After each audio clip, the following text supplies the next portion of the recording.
We're back after Memorial Day weekend taking off. Thank you for showing up. This is What's My Drawers Golf Talk.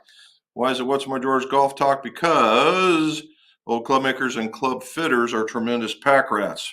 I'm doing it early on this one because we got a lot to go over, honestly. And so we're going to talk about putters. We're going to talk about fittings. We're going to talk about some equipment. And we're going to answer some questions. So let's get started.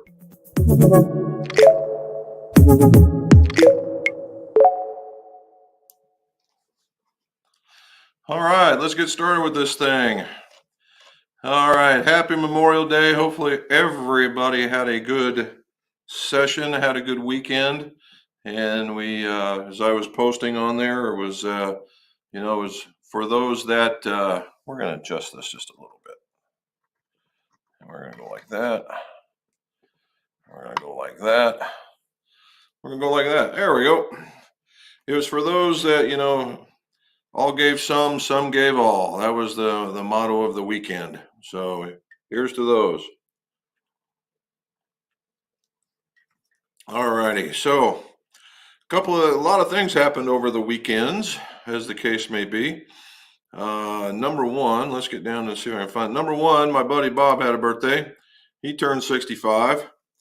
We got him that cake. We did a little bit of cooking on the grill, and he got a hold of that and played a little golf. So not too bad. All in all, a pretty good weekend. Did some T-bones on the grill. I'd say it was all right. Mrs. McGolf had a birthday. She's 79. No, not really. Not 79, but I'm kidding her for that. And somehow she said that she never really had a birthday, although the weekend, 2 weekends ago, she was part of it. And then the last weekend or the weekend before that, she was part of. And then this weekend she was part of. But birthdays aren't a big thing. Just remember that.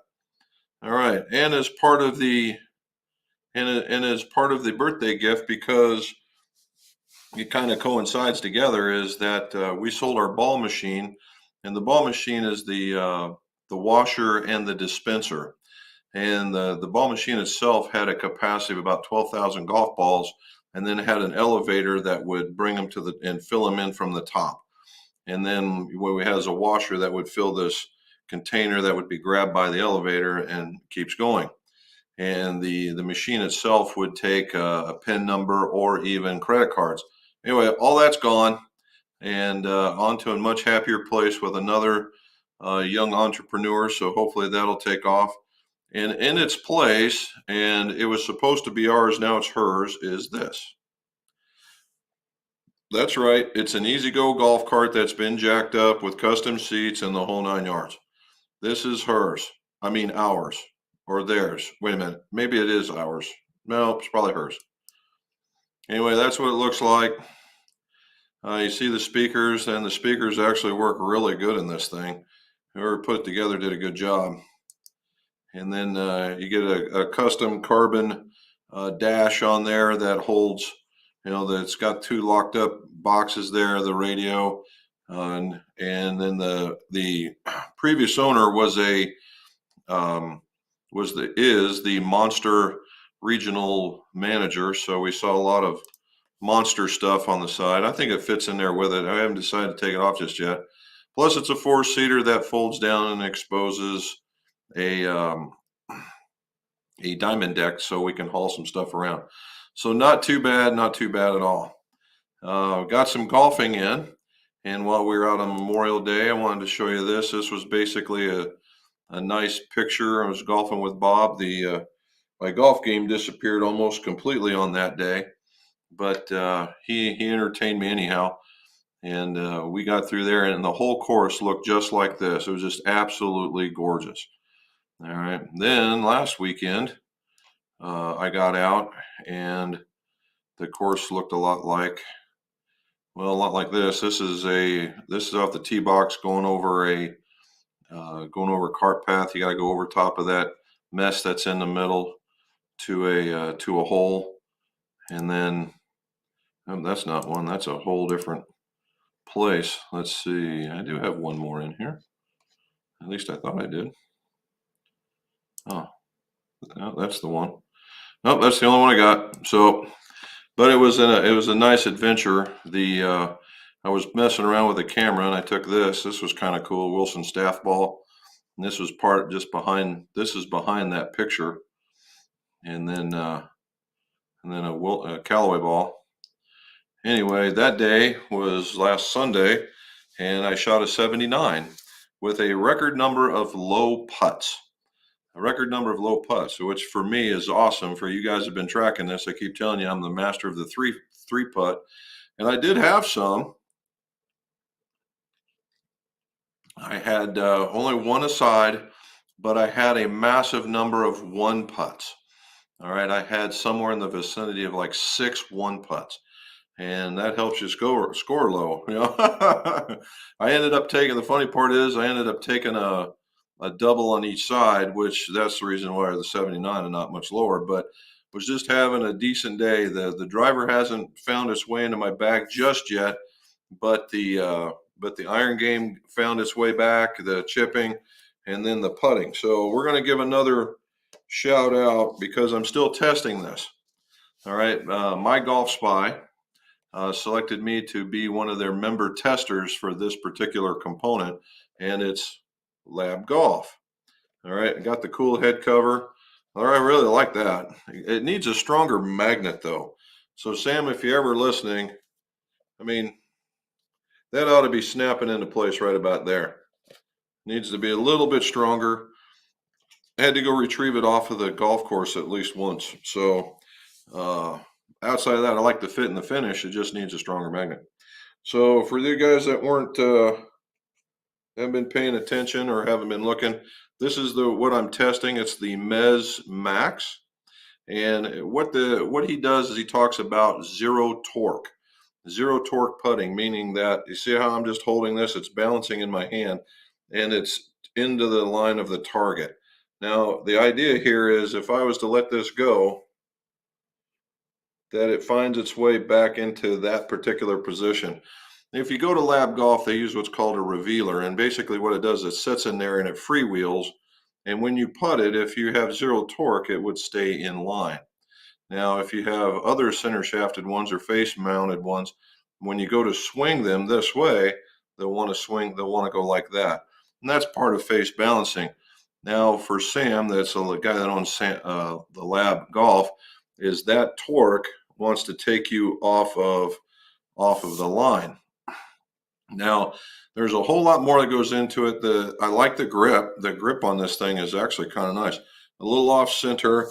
There's a lot more going on into this, needless to say, which takes me into my next point. Number one, like, subscribe, hit that bell at the bottom, and that way you get more of the videos when they come out. But tomorrow's video will be more about the intro and how this putter works. All right, I did some video on the course, did some putting in that fact. I also have a second one coming out of weeks of use of this putter and how it worked with the Capto and the report that the Capto gives when doing these is particularly in comparisons. Now, it's very, very telling between that one and this is one of my favorites, as you guys well know, is the Makefield, all right, with the BGT shaft in it. This was a game changer, the BGT shaft. Now, from a zero torque point of view, that shaft helps us out. Now, I would imagine Sam would argue the point that, yeah, you can, but you're not zero, and that's what all the weights on the bottom of this thing do in order to get it just so. So anyway, with that one, I do a comparison between the two. And the difference I did 25 putts a piece, and I only scored the last 10 because I wanted to get warmed up. And the difference as far as making putts went was 1. All right, I made one more putt with the Lab than I did the Makefield. So they both work very, very well. Just the Lab outdid it just by a little bit. Now, when you go to look at the Capto information, you'll automatically see why. And that'll be coming up probably towards the week's end. However, if you go to My Golf Spy and you look up member testing and you go to Lab Golf, you'll see a lot of input from a lot of different people because this putter went around the world. There's a couple of guys in Australia. I believe the rest of us are in the US that are testing on this thing, and some guys have got some really cool setups and they're doing comparisons. Now, I'm not a fan of making a contest out of it because it's all about, does that particular putter work for you because you've had one before? Is it better? Do you need to test it against every one of those putters? If I was a consumer, I might like that. Me, from a pure researcher, you know, if it makes putts, it makes putts. And that's really where I'm about. However, when we do fittings, it's about what is helping you make those putts. And in this Capto, it just shows me just crazy easy why that is. And I would show it to you here, but the picture that it gives me is a moving picture and my programming does not allow that. So you'll have to watch the video because I will be going over it in detail. And there is a truckload of information. Needless to say that the things that Sam will tell you or the folks from Lab Golf will tell you uh, are based in research and fact. And he's not. And I thought, well, we'll find out because you can't. If you had every if you took this thing out 6 weeks in a row and you putted with this thing out 6 weeks in a row and you were just absolutely marvelous, just like my last week, then we would see this thing on tour. Everybody be using it, short of the folks that are getting paid or super traditional. And well, we haven't. And so it's a measure, when we talk about golfing, it's not how good the good ones are, it's how good the bad ones are. And I had my bad week, right? I had it when I golfing with Bob. He was actually staying with me for a bit. And I made some pretty decent putts. And the putts that I normally either leave very, very short or wide right or wide left with my other putter were much, much closer for tap in type stuff. And he noticed it. So, there is something to say, does the technology work? The answer is yes, it does. All right. But we're going to keep testing and talking about it to the point, which keeps going, is this weekend, pardon me, this weekend, I'm going to Pinehurst. And because my Golf Spy had a golf outing at Pinehurst. Now, this isn't sponsored or none of this is sponsored. All right, let me be very clear with that. They sent this to me as a member of the forum. The My Golf Spy thing in Pinehurst is something that we had to sign up for and pay for ourselves. And it's a Saturday, Sunday golf outing, and then we go in Friday night and leave Sunday afternoon. So it's a real quickie. And so that one, I'll be doing some filming for that as well, just because, well, it would make for some great content. Some of the folks that are going to this one went to the Maryland one, and they're awesome folks. So I expect this to be nothing less short of awesome as well. All righty. So we got through all that. Fitting on putting. What they do for fitting on putting at Lab Golf is they do it over the internet. And what they have and what they measure, his program is very, very unique. And it's not far off as far as getting the two things that he wants to see, which is some of the two things that we all want to see. We want to see how close your relationship is to the putter, the eye. They want to say over the ball, which I don't necessarily agree with. Inside works just fine, and then having the enough lie angle so that the sole is flat, and then basically marrying up the stroke. So it's a good start. It really, really is. It's a good start. All right. So things that we did. Oh, there's Bob looking at his thing. Things that we did. You guys saw if you guys didn't see it, but go watch on the, it wasn't an emergency build, but it was a good build, and it was the 14s, and with the idle wedges. I know we talked about it here, about doing it, but there we go. It's a very, very clean set, and this went to Maryland as well. And it was just a real clean set. Now, on the bottom of the Adels, I like the shape of the Adele right here. The soles were kind of radical, and they had that striping across the bottom like the TaylorMade's got. Uh, I'm not a fan, but because the grinds on the different types of the grinds, if you look, there's a P, a T, and a C grind, and so the grinds on them are significantly different. The very last one is the smoothest one, and it flows way better than where all these radical angles, and you got these lines, and it's following the angle, not necessarily all the way across the top so that it would flow together. And it's just a cosmetic thing for me. I don't think it impacts the way that it gets into the ground. But if you're gonna drop some jack on this thing, I might as well get it the way I want it to look. And but outside of that, the rest of it's clean. I love the face on this thing. Very, very nice. All right. We put the Axiom shafts in there. The Axiom shafts, these are 125Xs. All right, 125X, these were stout. Now, these come with velo cores in them. And the velo core is a way that the shaft is made. And it's not like a special sauce or anything, it's just the way it's made. And it turns out that the trim code on these things you have to be very particular on, which we were, and they turned out very, very nice. Last bit is the master grip. Okay, here we go. This one, the next thing we did was I have one of these. I haven't done these in, I can't tell you how long it's been since I've done one of these.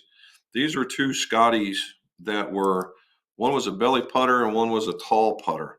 And let's see if I can get another look here. Yeah, so there's the tall putter. I made that thing stock. And then there's the belly putter. I made it to a better stock look. So as the story goes, it's for Pete, the guy that we did the most expensive iron shafts for. And he says, here, just fix these up. And while I got he just wanted me to extend the belly putter and then put that new grip on it, that's easy enough. And then he had that other one that was a tall putter that he cut down to make it heavy to swing. And I like that concept. I had one like that, but he wanted it back so in case he can resell it. So I had to blow off those grips. When you do that, you got to use the solvent because there's no air gets underneath of it. And that was unique. That I should have done a video on that one because it was difficult, to be honest with you. But we got her off, and then it was a matter of finding a replacement shaft, which it's a double bend ski pole, which nobody makes anymore. And Mrs. McGolf, we went searching the internet for it. We found one or two, and I said, something's just, I feel like we got one. And she went in there and found, we have our skeleton that wears the McGolf apron that we use at Halloween. And turns out he was hanging from it. So, so we pulled it out, put it in, put all the things on, and that's what you see. So you get to see that. Now, it's funny, surprisingly, that tall Scotty, and you hold it away from yourself, you can't be in here like that, actually putts pretty good. I was shocked and amazed. I never thought it would do anything like that, but it was very, very cool. So that was another thing. To go through it, we still got the hats. You see the different varieties. We got the black camo, the twill of the light and the dark, and then we got the other ones, and they all have a McGolf of different varieties on them. As you can see right there, it looks pretty good. So far, so good. I'm real happy with it. This was that was what I was using for my Memorial Day picture because it was just so nice out. All right, so stuff that we were building. Mr. McGolf was trying to tell me of all the people that we had fit in the last couple of days, but this one ended up being one that we did a fitting for. I believe it was a 13-year-old, and we put in a VRTX blue with a couple of Acro shafts in regular flex. 13-year-old, and got after pretty good. He was I won't say he was a tall fella, but he was. Dad wasn't very tall, but and so the junior was pretty much following him, but he was catching him already at 13. So I'm thinking, mom must be taller. and he pretty good swing. He really a lot of acceleration down at the bottom, which is the reason why we went from A's to R's. Now, I will say for those guys that are listening out there that have kids that want to do this, so there's these Flynn clubs out there that seem to be very popular, at least this in this neck of the woods. And basically, what he's using is UST Mamiya shafts with, I'm going to assume, a specially designed heads that may get the club up in the air a little bit more, which is very much in line with the Mizuno high launches and those types of clubs.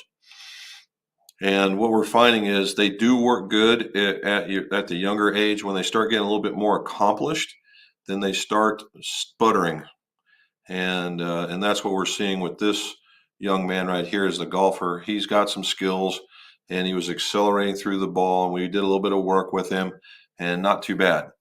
And so that's what we ended up with. And we tested some other clubs, and the Wilson with the TI. We did mostly TI, but there was one carbon is working. So for those of you guys kind of on the fence, I wouldn't worry about it. It's from my perspective, it's been working very, very well. All righty. Another one. I don't know if we showed you this set once before, but we did a reshaft on the right and we did a reshaft on it all. And that's where we went with that one. So we actually did several sets, but those are the big ones. Now, as far as fitting goes, we fit a 16-year-old golfer lefty, which we're going to be making some sets for. One of the best attitudes I've come across a 16-year-old in a very, very, very, very long time. Knew that he had some shortcomings and he was willing to work very hard on it. It was just something that is very rare in what I see in teenagers nowadays. So I fully suspect that he'll overcome those shortcomings and turn into quite a member of his team that he's going to be part of. That was a plus. We got to fit a girl that was that was in college, and she was using clubs that were far too strong, and I think they were like hand-me-down type things. And when we got her in here and we got her swinging, and we worked out a lot of kinks. And once we got her swinging, she was hitting it right where she wanted to. A lot of what I was facing was a lot of pushes, and we got that figured out and got her through the set, and that was pretty good. And then the very last one was just the opposite of the spectrum. A guy that was 6'5", 6'5", and just brutally strong, and started swinging. And when I had him swinging, he started out, he was with an iron, was 78 mile an hour. And I thought, certainly this is not how this guy swings. But it was. And he was, because his clubs were so short, that he was making all these moves to compensate for the short club. And I said, okay. So we started the fitting. And once I got him to a taller club, he hit it much better. And then I said, okay. We started working on, basics, stance, posture, grip, and swing. And once we got him, loosened up a little bit and got him more comfortable, he went from 78 to 90. And I got him in a couple of higher ones, but 90 was pretty much about the standard. So all of a sudden, his shaft choice changes. And we got him into something that, we went from something that might have been light and very flexible to something that was heavier and stiffer. And all of a sudden his pattern changed and went like that and further. And so it's all about feel, flex, profile, and then working with the golfer to get them into a posture that they can repeat these things into. And I think that was the biggest thing on this one. And once we got him out there, man, he was hitting clubs and distances he's never seen before. That's the whole thing, right? We want them to be happier in golf, and so they stay in it, and that's the reason why it was so. That one was a rewarding one to see him do that. It was fun. Okay, so I got to talking about all that. We covered a week's worth of stuff. Again, don't forget to like and subscribe. Watch the video that's coming out. tomorrow. I think you guys will like it. All righty, let's get to the top. 87. Woo, wow. All right, here we go. Hi, Matt. No rounds for me, but I should be playing more this month. Gets going question. What? Will you ever branch out into more types of merchandise selling shirts with the McGolf logo? That one you have to talk to Mrs. McGolf on. Shirts are, I like shirts, obviously, because I have to wear them. Otherwise, it'd be one really ugly video. But finding the right kind of shirt, I think that's probably the trick of the trade. And then finding the right one. It's like buying shoes. It's that kind of thing. Although I do have a question for you guys. So I've been approached by, okay, let's go back. When you do these things in YouTube and you start getting a level of popularity, you start getting these emails from all over the creation, from gaming programs to weed treatments to all the, hey, we really think that you'd work out really good for this. It's like when you see the people talking about VPNs and stuff like that in their thing. And I've stayed away from that specifically because I don't think that fits in anything that this channel represents, right? This is a golf channel, i.e. McGolf. And now, here as of late, I've been contacted by not one, but two golf related items. Number one being the Squares. I talked with the owner of the Squares group. This dude is sharp as a tack. And we're talking about doing something. And, what would you guys like to see now? Just yesterday, I got approached by a company called Ask Echo. It's a golf bag company. The funny part is that we had a golfer bring one in, and it's a really neat looking bag. It has, individual dividers with a place where you can lock them in. And that's all I know about them right now. I got to do a little bit of research. If we were to do something like that, what would be important to you in the review of that bag, right? Or the review of those shoes? What would be important to you?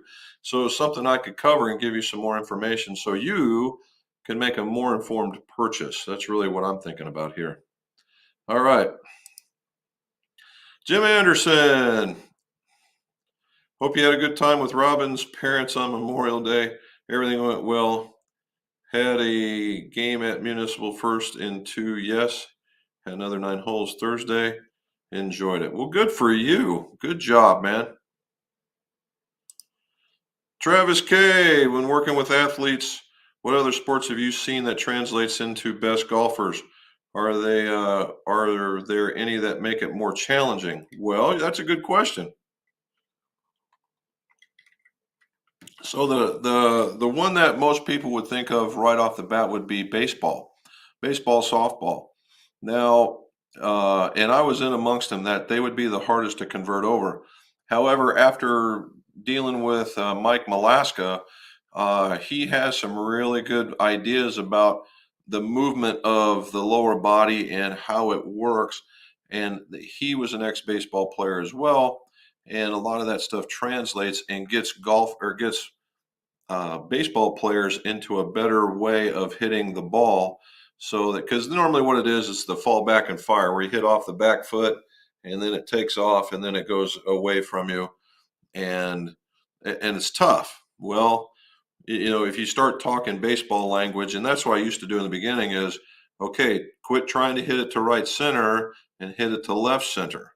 And next thing you know, all of a sudden, oh, that translates. Or, you're not holding the bat like this anymore with the thumb sticking out. You're making them together, even if you did like that. A lot of things that translated, and that was actually pretty cool.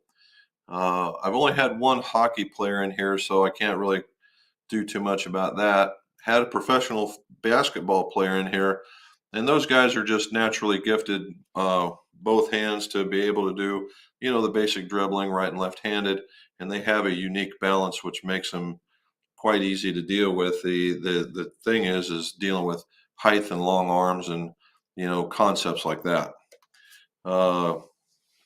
But The hockey, I'm told, works really well for some folks. And then those are probably the biggest one. Football players, I've had some footballers, not necessarily the European footballers, but the American footballers. And just because they're just so big, their body type is a little different, and you have to work with them a little bit. That's it. Bill Nauman, how's the lab putter doing? Making more putts? Well, I think I answered that, but the answer is yes. Yes, I am. I'm really kind of interested in this thing. I kind of went into it half, skeptical, but the more I'm using it, I think the more it's winning me over. Manuel, what do you say, buddy? And the rest of us great heads in here. 81 last, couple of missed a couple of putts. When making a spinner wedge with an 8-iron shaft, do you trim to wedge length going into a Nippon? No, that's not how it works. So spinner shafts, okay? I was explaining this idea. So spinner shafts are a concept that comes from the rifle company, the original rifle company. They're the ones that came up with the idea of creating a wedge shaft to help you create more spin, i.e. stopping power, all that stuff. And I should go pull it out. I've got it right over here. Hey, what's in my drawers, huh? Maybe I should. Anyway, for those of you that are of the older variety, they had a slide rule, and it was a circular slide rule. And this, it was a monster. It's about this big around, and it took into account hosel depth, flex, length, lie, just all kinds of stuff in order to create the perfect rifle shaft for that particular golfer in that particular club. Now, the spinner came out from Dr. Brayley and how to make that. Now, without going into the deep darks of the physics of it, but what you do is you go and let's just say everybody's playing with a 125S. What you do is you go get a 125X, trim it to the 8-iron, shove it in there, and cut her down. That's the simple man's version of a spinner. Now, what you're seeing when you see I'm pointing out at my wedges right now. When you go to the OEM wedges and you see like Dynamic Gold spinner or the old rifle shaft spinner, they're already pre-made to that. I've asked a couple of the guys that get in there, and that in of effect, to an extent, that's what they're doing, because what you do is you run the risk of, well, that wasn't good. You run the risk of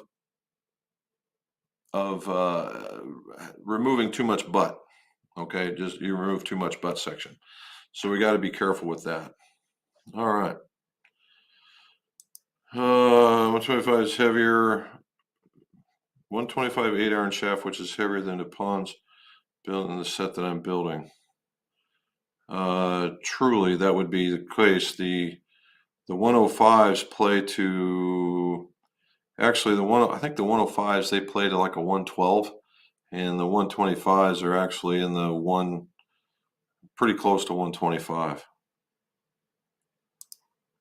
Hello from Sweden, a warm Sweden. What do you say, Krister? I saw again some more of you hitting the ball. Well done, sir. Keep practicing. You're smoking it. I saw that you were sporting the new look for the Washon Club. That's a good looking club.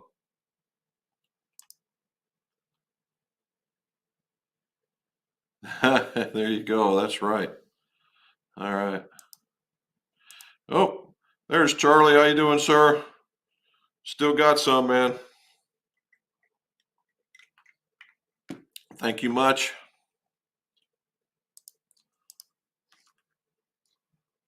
Interesting. Hello. Thank you. Michael, how are you, sir? Oh, here we go. Just got the new mini bomber, the Washon 918. Oh, that's what it was. The Thriver. Yeah, with the Claymore in it. Okay. Well, that thing's got, well, I don't know. If you got their tungsten weight, that's pretty heavy, but that would go into the slot. It wouldn't be too bad. Michael, thank you, sir. What happened tomorrow back in 1944? Uh-oh, we're going up against Matt, who's a history teacher. I've got to get something. My lunch monitor fell over, so give me a second.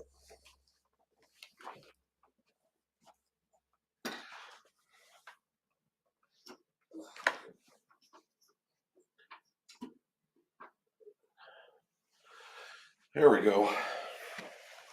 Okay.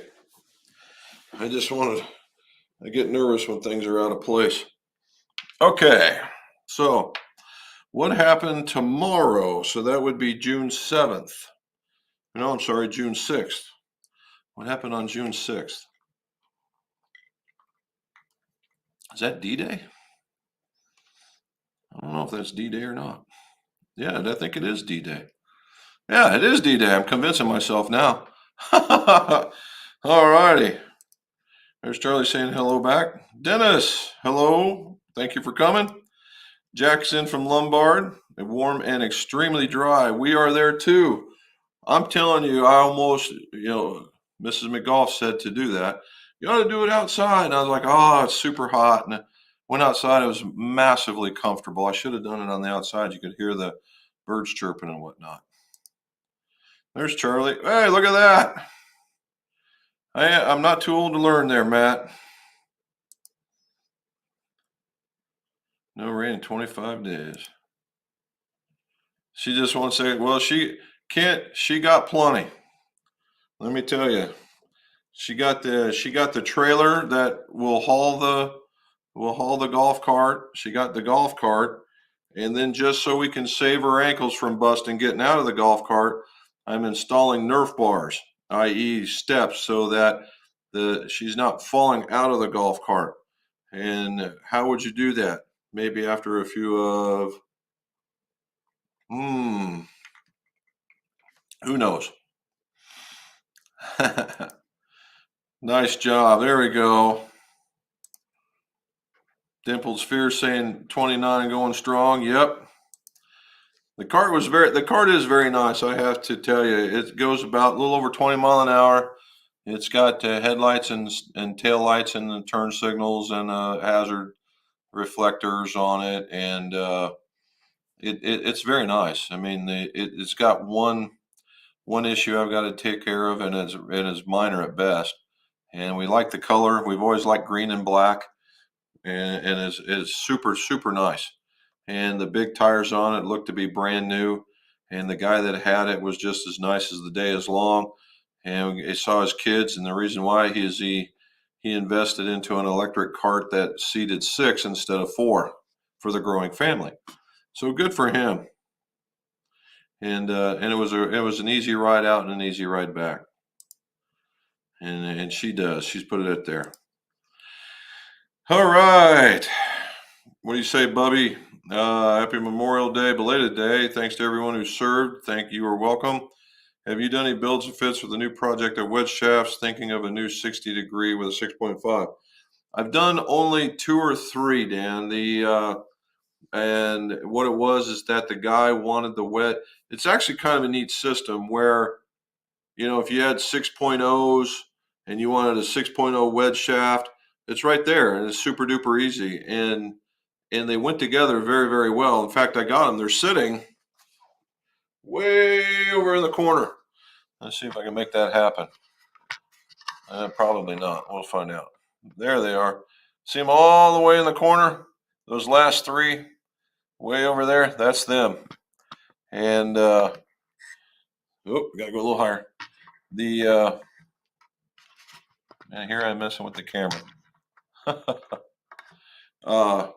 So yeah, the guy that plays them is a very low handicap golfer. Seemed to like the feel of him. I had him kind of, all he did was waggle him because we put an older head on him. But as a whole, yeah, I think you would enjoy it. All righty. Awesome, easy go. It is very nice. The only reason why we haven't gotten rid of the monster logo is because of the M. So we're trying to figure out whether or not we want to make a Monster McGolf or a Monster McCleary, or somehow put a golf ball behind the Monster logo and put marry our logo in there somewhere else. we're just trying to figure that part out, and it'll be kind of cool when it's all said and done, I think. Steven, I'm happy to be back playing after being laid up over a month, twisted the left knee and swelled up like a watermelon. Dude, I feel your friggin' pain. I did that in Scotland of all places with all kind, and I had to give up 2 rounds of golf in order to just to be able to walk. And of course, over in Europe, or as particularly in Scotland, they have the pharmacy, much like we have a pharmacy, but it's laid out a little different. The pharmacist is a little more engaging than ours over here, at least in this neck of the woods. And I told him what I did, and he kind of took pity on me and showed me a few things that, because we were in Europe, they don't, the same stuff is not there. And so he hooked me up with a couple of the local stuff that most folks would use over there. Worked like a charm, helped me so that we could go see the castles and things like that. So very, very happy. We even went hiking one day with that. I had to use my tripod as a cane in order to get going. But yeah, we made it. All right, still cannot fully bend it. So being a golf fanatic, I had to get back onto the course. Started watching old videos of Mo Norman, and I've shot 80. Look at you go! I'll tell you what, Mo Norman, bud, he was a classic. I mean, as far as ball strikers go, he probably still rates in the top 5 as the purest ball strikers. He was just autistic and had a really hard time engaging with people. But yeah, it's a proper pimp mobile, no doubt, right? It is quite nice. I have to say, a 16, that's not a bad little bob. We're very, very happy for it. Brian Stivers, what do you say, buddy? You have any ideas why tour balls went from the softer balls being more spinny to the harder balls being spinning more generally? Wait a minute, I think you just asked me the same thing. Do you have any idea why tour balls went from the softer balls being more spinny to the harder balls spinning more generally? Well, yes, and in just a small relationship, and this is purely Jim's opinion. All right, but the firmer the golf ball, the further it's going to fly in most cases. Particularly if you're a good ball striker, if it's a little firmer, you get to go a little further, and if you're going to bomb it past your buddies, in most cases, that's the greatest thing ever, and that's what they were shooting for. As opposed to normally, what they were doing is you were hitting firmer golf balls that actually spun maybe a little less, which is kind of counterintuitive because the softer balls, well, I guess that kind of goes in play. The softer balls grabbing and spinning a little bit more. I mean, I do it. I play the Chrome Soft or XLS, and it's not because I have a high swing speed. It's because I chop wood. I come down on it, and I create a ton of spin. And this thing takes a lot of spin off. Now it works famously for me. However, I think that the Chrome Soft, the regular Callaway ball, feels 100 times nicer. Lots better. It feels like when you hit it, it's just like you've pured more shots than ever.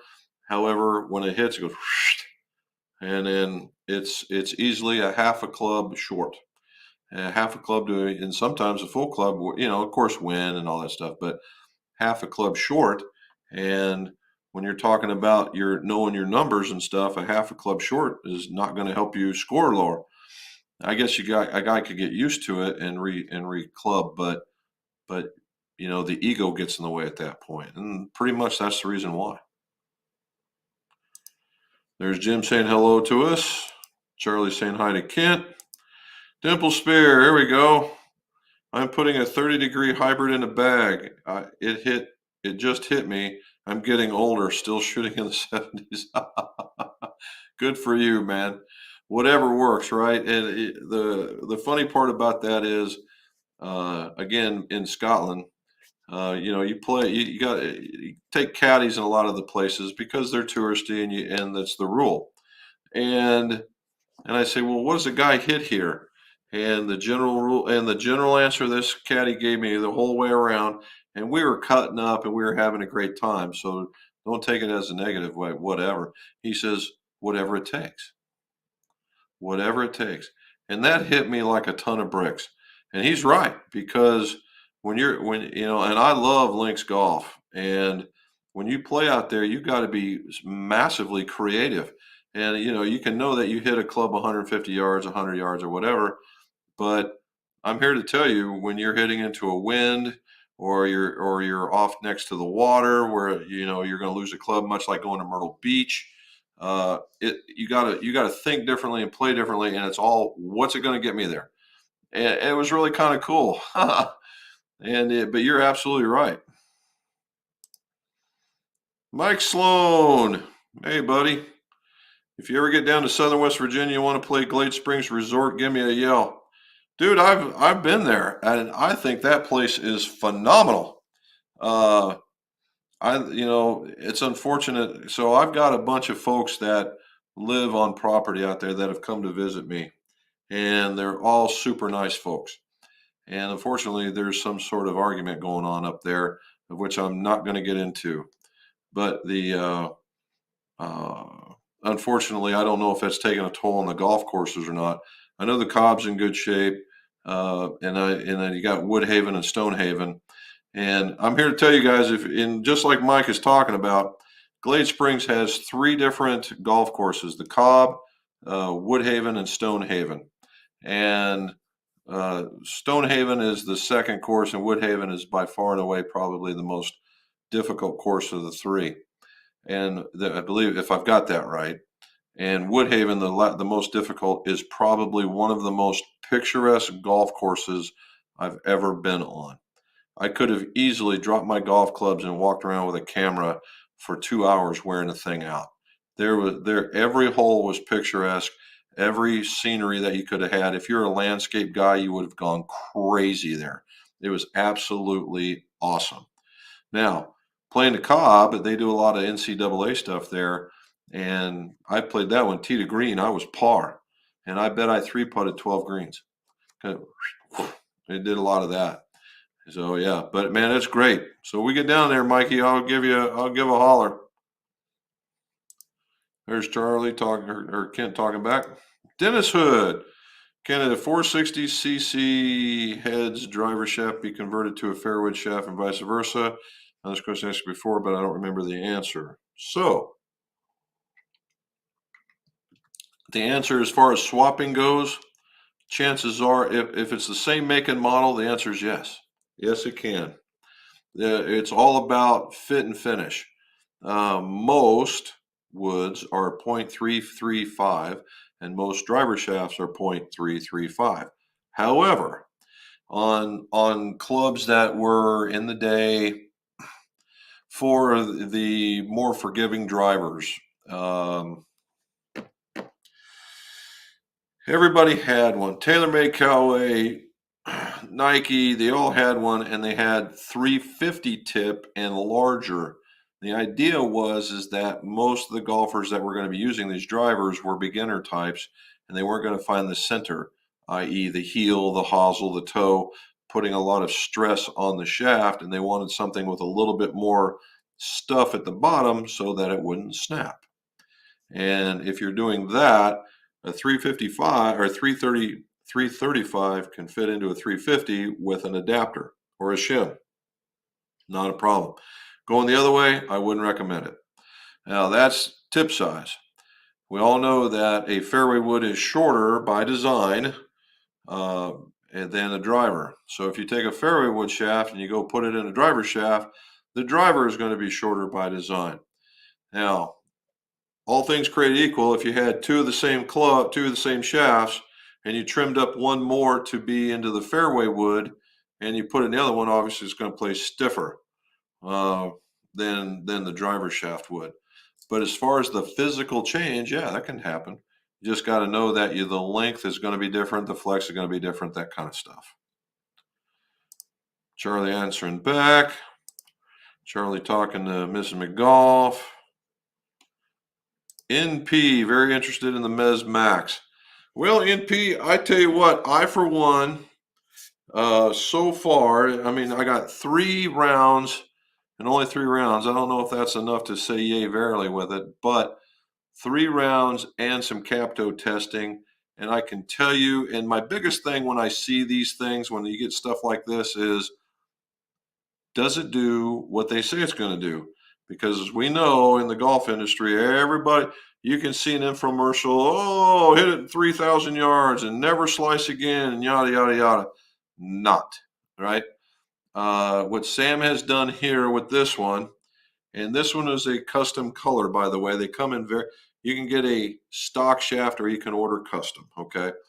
Now, I will tell you before I put this down, and I'm going to give it away from my second video, the reason why I think this thing works very well, but in a minute. But I just think this, when I first saw it, I mean, look at this thing.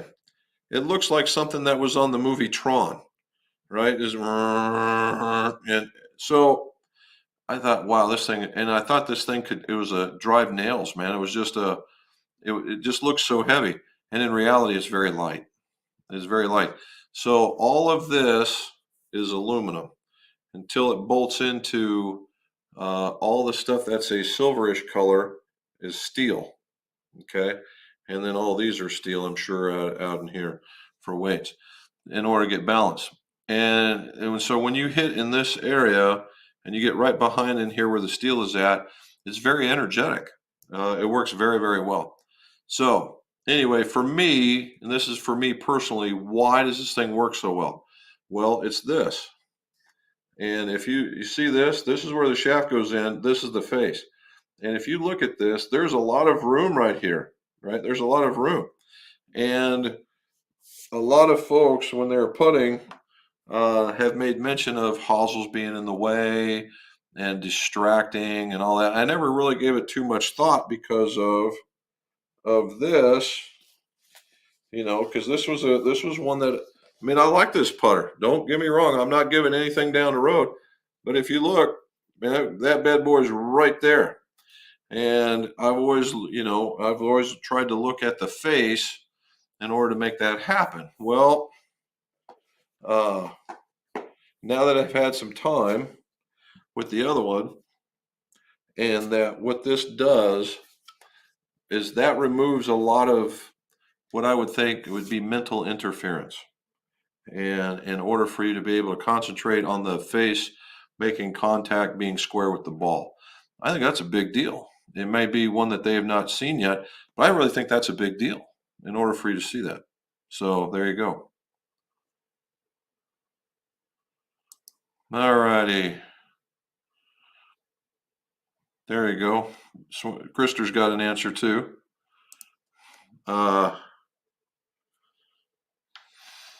Yeah, so so that's funny because I had Sam was going to come on today, and he called me back and he says, "Hey, I'm going to have to postpone because he's got Adam Scott coming into the shop and he's going to deal with him." And I said, "Well, what do you think's more important, getting on my live stream or dealing with Adam Scott?" And he just kind of chuckled at me. And so hopefully either next week or the next week after, I'm hoping next week we'll have Sam on here and you guys can shoot him all kinds of questions because he's very good at rapid fire. There you go. Michael, what happened? Jim, I happen to love heavy putter. Is lab putter or heavy putter more like Odyssey? That is, I have to find it light. Yeah, so Michael, the heavy putter, I help some of those too. The reason why heavy putter is so heavy is that the head had some weight into it, but there's a piece of lead in it right about here, and it's literally about that long. And there's just so much weight down from the bottom of the grip about yay far to give it that actual heavy weight feel. And when if you were one that really had a lot of this going on when you're putt, the heavy putter really removed a lot of it. Okay. and they had, their versions of their putters. But what it did is it also muted the feel of the putt. And that was the reason why it didn't have a lot of staying power. Bo Sherry, the originator of it, super nice guy, and he actually had something going with it. I just don't know how they could have made it. I think you need to be a little bit more traditional at that time because this was years ago, and in getting something that was ultimately wild looking, much like the Mez, would have not have flied back in that time frame. So he's kind of relegated to certain shapes and styles. Did it work? Yeah, for guys that were that had the twitchy, the deform deficiency of where their hand twitched, that would be a great thing for them. But as far as somebody that wanted to have touch or actually feel the putter, not so much. And that's where this one comes in. Now, I would imagine, I'm not going to put words in his mouth, but what I would imagine is the heavy putter has some good virtues to it, but the real bottom line is that when you go to putt it, it still wants to do that.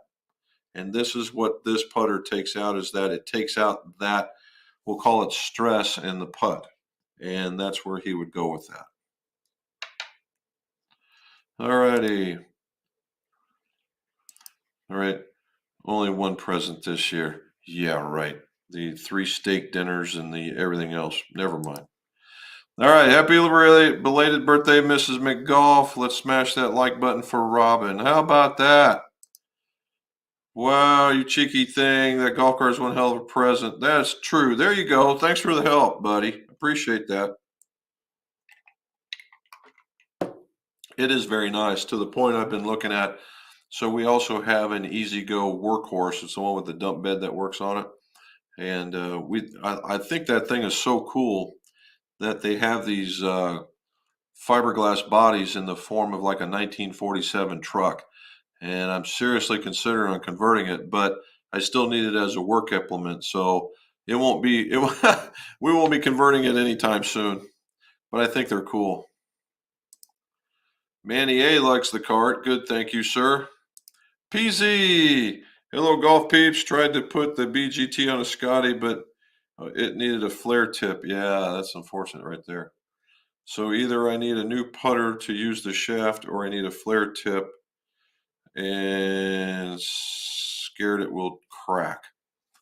I'm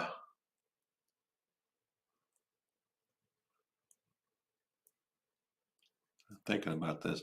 If you're looking at a flare tip, PZ, that means that you're going over the hosel, and that thing won't work.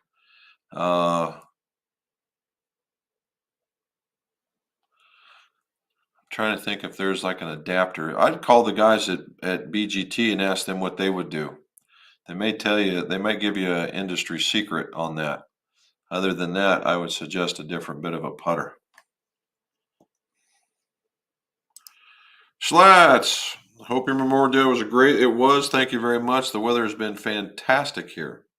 Thank you and all for your veterans for your service, and you are very welcome, sir. I saw that. I saw that on your feed there, bud. Got that little nick on the right towards just the heel side of center line. I saw you tried taking it out. That didn't look too bad.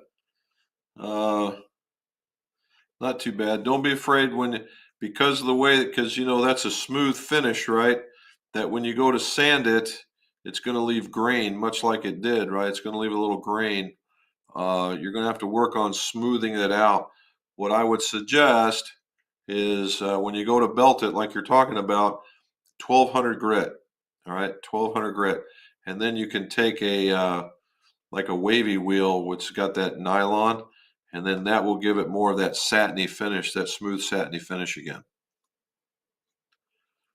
All right, there you go. Now I have it in writing. There it is. I've got it in writing. All righty. Slats, I need to install a Project X Cypher hybrid shaft, uncut 41-inch into a PXG adapter for a 4 hybrid. I believe that the shaft is parallel tip and fits loosely in the adapter. To install, do I need to? And he's going to ask me something. All right, so the PXG adapter So the Cypher Hybrid should be a 370, and the adapter. Oh, that's the reason why. So uh, much like the irons, you need the right ferrule. You need what's called a centering ferrule, and it very well may be just like on the irons. They have, most shoulders in the ferrules are something like that. Okay, on PXGs they're like that, and that's what holds that shaft into place, i.e., centers it into the shaft. So just take a very little amount off just to get the paint removed, and put it in there. Now, if it's wobbling around in the bottom, that's a problem. And what I would suggest is maybe trying a small shim, one of the thinner shims, like a 355 to 370 tip, and putting in there. But what you really need is that centering ferrule. That centering ferrule will shore it up and it'll be solid as a rock. Bill Nauman saying happy birthday.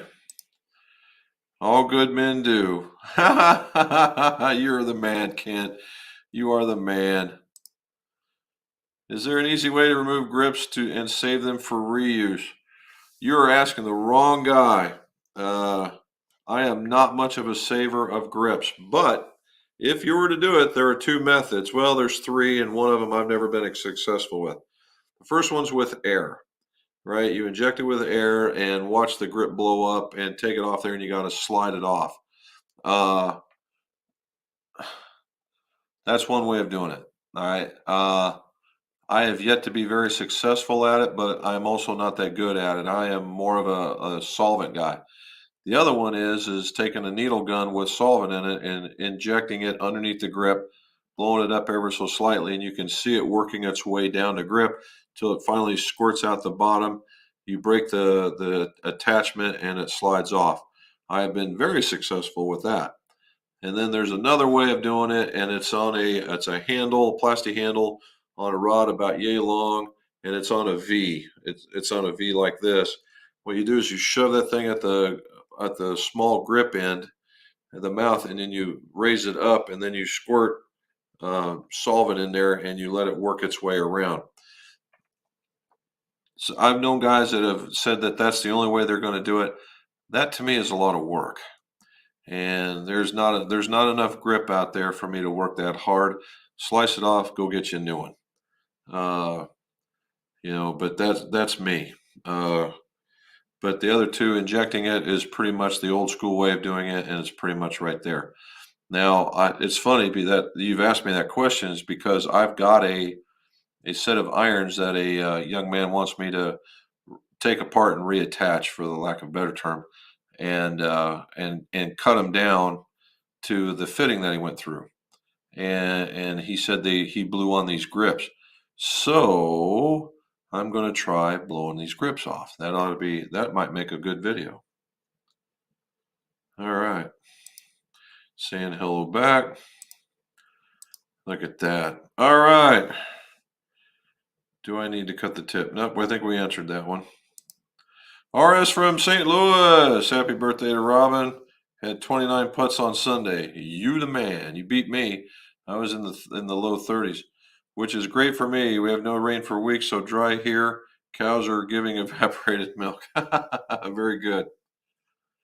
Look at that. We're gonna have to bring Debbie on here, Kent, because that is awesome.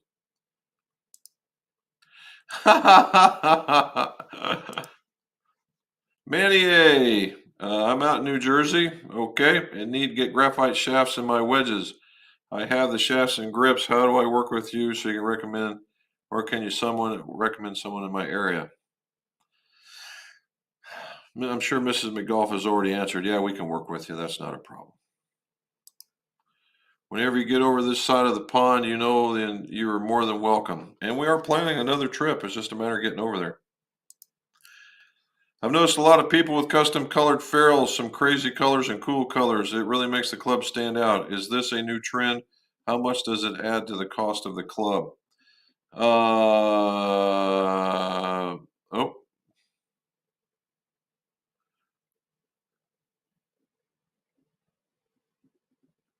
okay.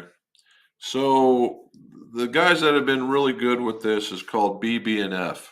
right? Those are the ones that have been, they've got just a crazy number of different combinations.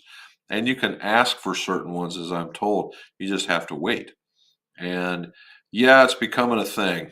It goes in waves, right? We'll get one that's all that we do for a week and a half, 2 weeks, and then nothing. And a week and a half, 2 weeks, then nothing. And it keeps going. Are they neat? Yes, they're very neat. Are they strong? Yes, they are. They're very strong. Are they a pain in the butt? Yes, they are. They're very much a pain in the butt, unless you're putting them on taper tip shafts, because they've made the inside of this thing just a hair smaller than 370. And so what I've had to do in the past is I take a 3/8 inch drill and I bore them out, and that helps me put them on. And now I've now have my we'll call it my method, and now I can get them on. It's not too bad, and I think they're around $5. I think. Oh, there we go. Look at that. She'll work with you. Ellen Jeanette, hope all your shots are straights and the score goes down. Well, thank you, sir. Benefits of replacing stock head weights with heavier on a driver or hybrid. Benefits of replacing stock head weights with a heavier on a driver or hybrid. Uh,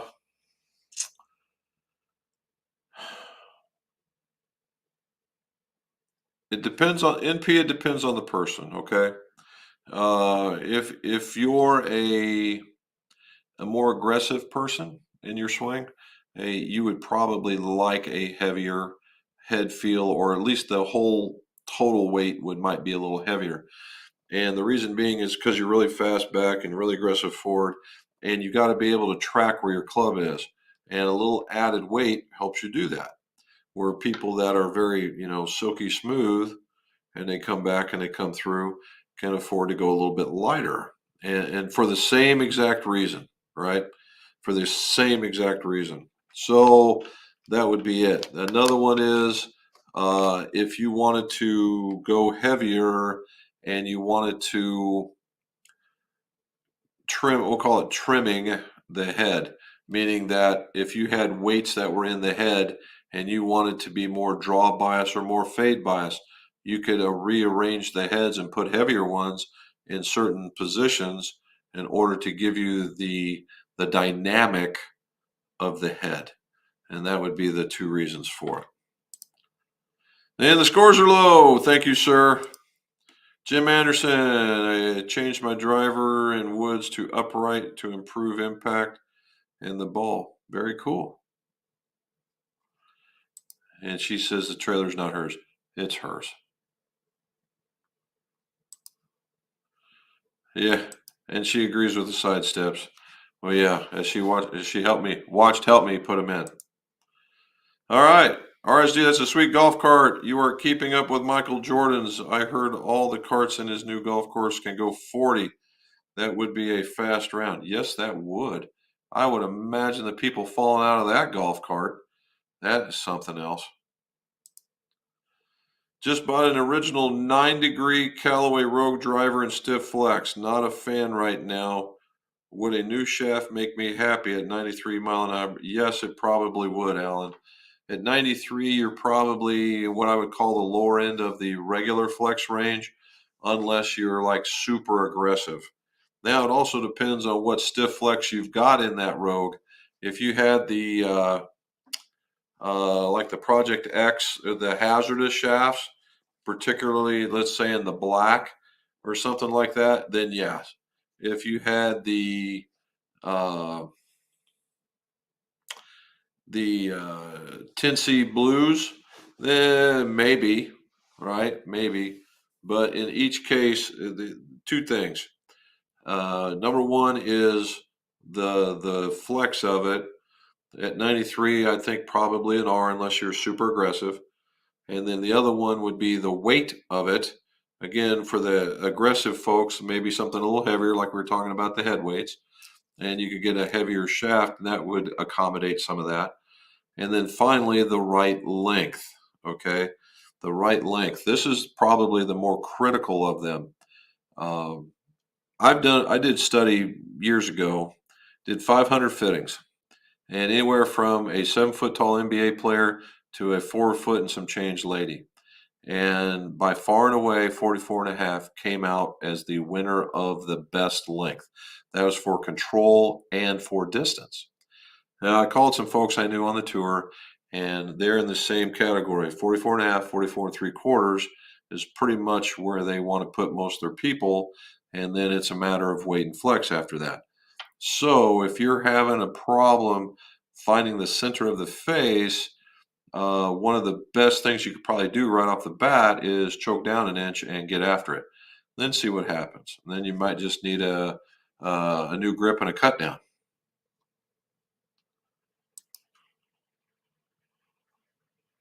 All right. I've got the same ones in mine. Mine are 18, 21, 25. They're just well, super helpful. And you would be correct, sir. That's mine are too. And I thought about changing my 18 to a 17 just to get a little bit more out of it. But my 18 is fighting me right now. So we're arguing. We're arguing about who's going to do what and where. So I got to leave it in the bag and maybe I'll have a discussion with the other golf clubs and tell them that they need to get back in line. John Timmons, how are you, sir? Sonic Sega, what are your thoughts on Ping, the Hepler putters? Was thinking about getting one. I do know that they got a pretty good rating a while back. I like the look of them. I was really when I saw them, I was really taken back by the cosmetic appearance of them. I like them. I like that color that they had. I was really kind of depressed. Not depressed. I was sorry to see that Ping, who started out with making their reputation as a putter company, lose a foothold in the putter category. I think that they're better than that. And I don't know why they've not tried to regain a little bit more of that, you know. Now, it is easier to get into the industry from a putter point of view. And let's face it, their irons and their woods are very, very nice. But you would think that they would keep grounded in the putter company. That all being said, the I call it the heifer model. The heifer model is actually very nice. I don't as long as you get the right length and the right lie angle and it's not fighting your stroke, then yeah, you're in pretty good shape. I know, right? That's what I tried to get him to hear me, but he just wouldn't have any of it. All righty. If my 3 hybrid yardage is 190 and all my yardage differential for my 4 and 5 and my 6 iron to pitch it was 10 yards, I should have a lighter shaft flex or stick with the current flex. Okay, let me see. Let's go back.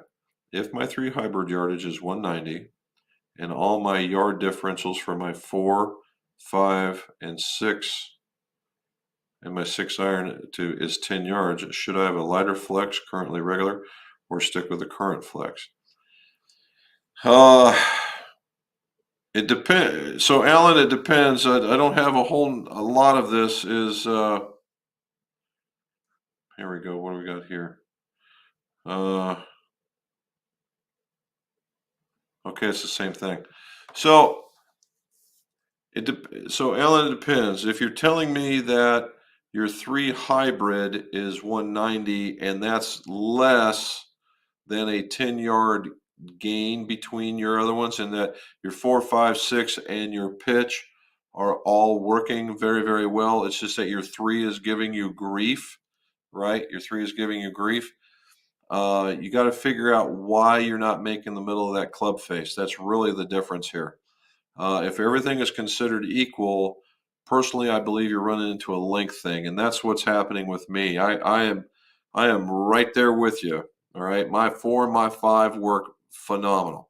I'm fine in the middle of club face. It's flying. Little baby tilts one way or the other.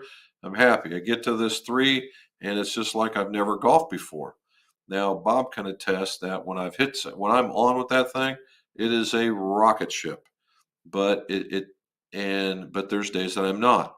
And that is a direct indicator of length, right? Length. So I would consider first, before changing anything, maybe choking down that much, maybe just that half of an inch, and just seeing whether or not that works or not before going into some radical changing before you can do that. All right, because it could be that where you're at is getting the ball up in the air is the problem, right? Getting the ball up in the air is the problem, not necessarily how you're hitting it. So you might want to consider a 3 hybrid that might be a little different, a little something easier to get up in the air as well. So check those two things first before changing shafts. Choke down a little bit and see whether or not that helps you, and then you can go going forward from there. And look at that, $5. Alan, thank you so very much for the donation. I appreciate it greatly. Thank you so very much. John Timmons says, happy birthday to Robin and have fun. Alan says, happy birthday to Robin. And hey, I found the right tool for the job. Oh, well done. Well done. Alan, you sound like about the same swing speed. I have a stock Venice 55 gram regular flex. I try a regular shaft with the Callaway tip and see if that works. There you go.